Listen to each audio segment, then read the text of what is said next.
সেখানকার মানুষ যদি আমাকে কিছু কাজ করবার অধিকার দেয়, কাজ করবার ইচ্ছা নিয়ে এখানেই আসা। আমি শিক্ষা জগতের মানুষ, সেবা জগতের মানুষ।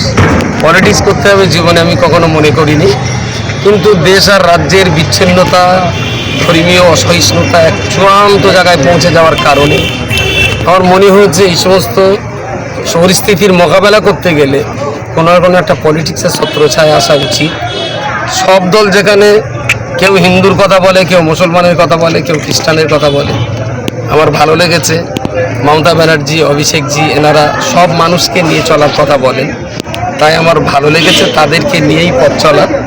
আমার দেশ, আমার এই রাজ্যটা যাতে ভালো থাকে, তার জন্য যদি কিছু কাজ করতে পারি তাহলে আমার জীবন সার্থক বলে মনে করি। একটা কথা বলবো, সবাই সমান, আমি কোনো গোষ্ঠীদ্বন্দ্বে বিশ্বাসী না। আর আপনাদের মতো সাংবাদিক বন্ধুদের কাছে অনুরোধ, দয়া করে বিচ্ছিন্নতামূলক প্রশ্ন করবেন, ঐক্য শান্তির প্রশ্ন করবেন, এমন কিছু বাইট বার করে নেওয়ার চেষ্টা করবেন না যাতে মানুষে মানুষে বিভেদ বাড়ে। এটা আপনাদের কাছে আমার অনুরোধ, প্লিজ, যাতে বিভেদ দূর হয়, হিন্দু মুসলমান সবাই মিলেমিশে কাজ করতে পারি। আমি চেষ্টা করব। আপনি বললেন, আমি তো জানি না, এই জগতের লোক না, যদি সত্যি সেখানে এই ধরনের কোনো গোষ্ঠীদ্বন্দ্ব থেকে থাকে, আমার কাছে কোনো গোষ্ঠীদ্বন্দ্ব নেই, তারা সবাই সমান মানুষ আমার কাছে, তারা আমার একেবারেই একান্ত প্রিয়জন। আমি তাদের সবাইকে নিয়ে পথ চলতে চাই। কিছুই করি, দল চেয়েছে আমাকে ডেকে নিয়ে এসেছেন, তার জন্য আমি দলের কাছে কৃতজ্ঞ, খুব আনন্দিত।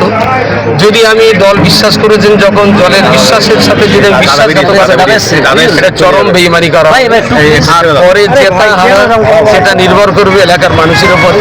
যদি মানুষ ভোট দিয়ে জেতায়, নিশ্চয়ই কাজের যোগ্যতা, কাজের জায়গা পেলে আরো অনেক কিছু কাজ করার ইচ্ছা আছে।